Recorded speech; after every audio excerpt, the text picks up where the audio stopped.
I get a lot of comments from people suggesting that Pogačar is using a motor in his bike. Personally, I don't know whether I can get on board with that theory, but a lot of people suggest that is the case, in which case then these estimates that we have are completely skewed by a motor. Could Tadej Pogačar have the highest VO2 max in history?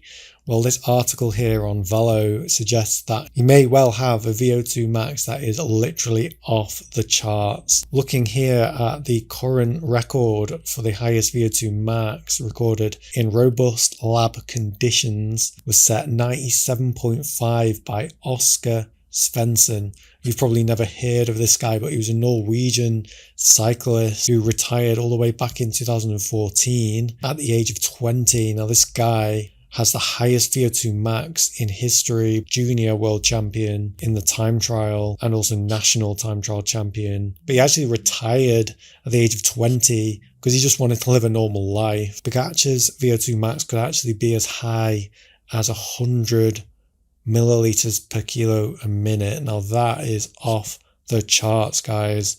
I mean, it could even be as close as 102 milliliters per kilo a minute. Now that is just off the charts, never seen before. But let's have a look at what VO2 max actually is.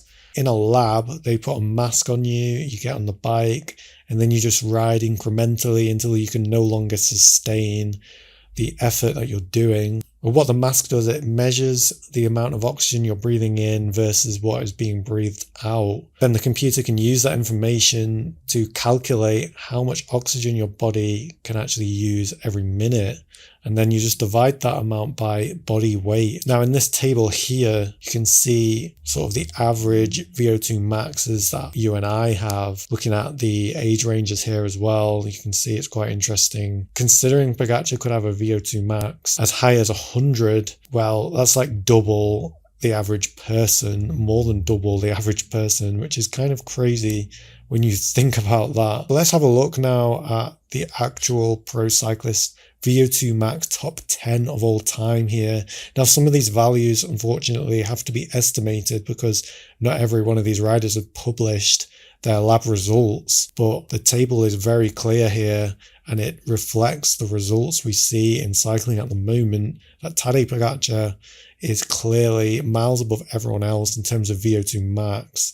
It means his body can consume or use 102 milliliters per kilo a minute of oxygen, which, comparing it with the likes of Lance Armstrong, is way, way higher.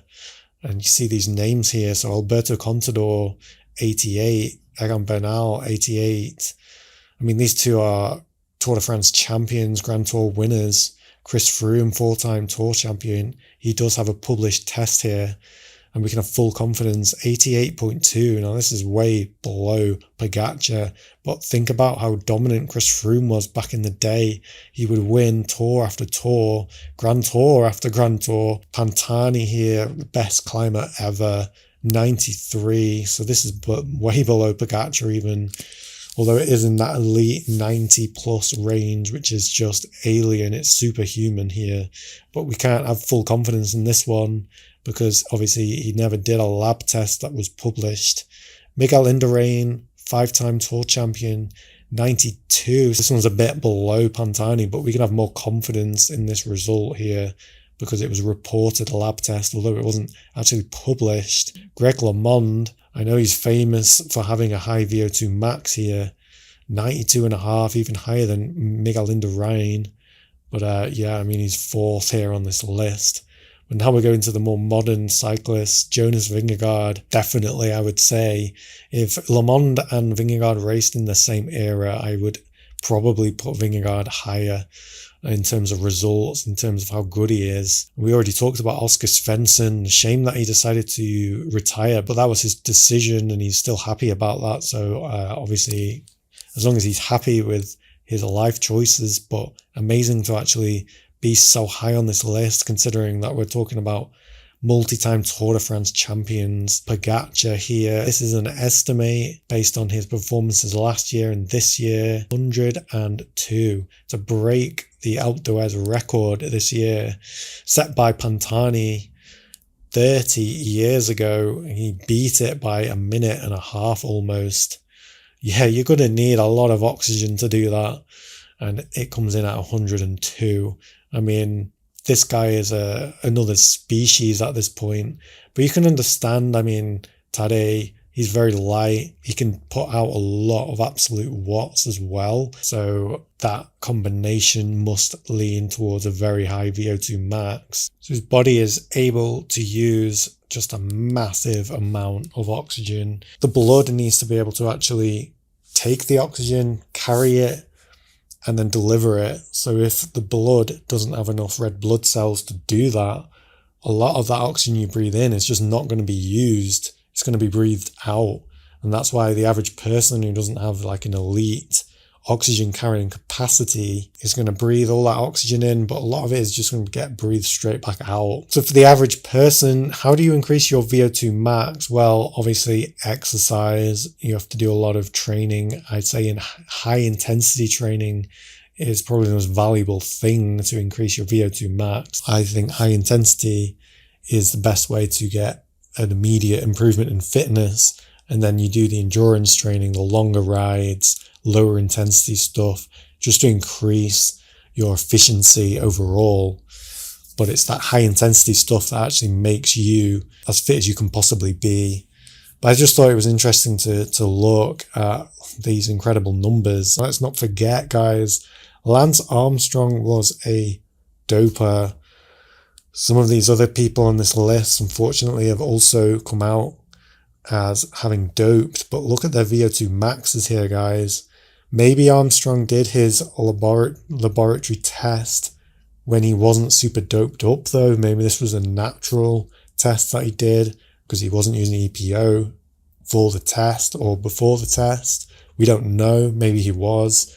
But either way, guys, it doesn't really prove much. I mean, Oscar Svensson, I mean, he didn't win the Tour de France, did he? He didn't win the elite men's time trial when he did it. He came fourth. Obviously, still a very good result, but you can't just say, oh, VO2 max equals results, because there's so many other factors. Yeah, there you go. Pogačar, estimated to have the highest VO2 max in history. And I get a lot of comments from people suggesting that Pogačar is using a motor in his bike. Personally, I don't know whether I can get on board with that theory, simply because of how many things could go wrong with that and how it could be exposed literally live on television. I mean, imagine if he crashed and somehow the motor didn't turn off and then his wheel just kept spinning like crazy, or his crank kept turning on its own. Stuff like that is too risky. I just can't imagine they would take such a risk with the sport, with the team, with the athlete like Pogačar.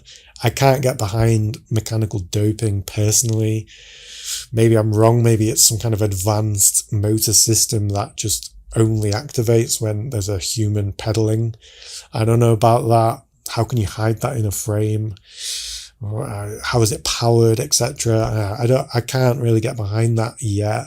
But a lot of people suggest that is the case, in which case then these estimates that we have are completely skewed by a motor. Like, we're looking at the times, we're looking at the type of climbs that he's doing, looking at the amount of meters he's able to climb every minute, and using those pieces of information to calculate the VO2 max. And if there's a motor involved in that process, then this result, these numbers are going to be completely skewed by that, and we can't trust them. But if there's no motor being used, guys, which personally I don't think there is, these numbers are quite confident. I can be quite confident, we can be quite confident in these numbers. What does this mean for cycling? Does it mean Pogačar is the best athlete of all time? I think there's definitely a conversation there. I think he probably could very well be counted as one of the best, if not the best athlete who's ever lived, guys. This guy is unbelievable. He makes it look easy, and the other riders around him who are also elites, he makes them look like amateurs. Now that is impressive. Now guys, thanks for watching. I'll see you in the next video. Subscribe if you haven't yet.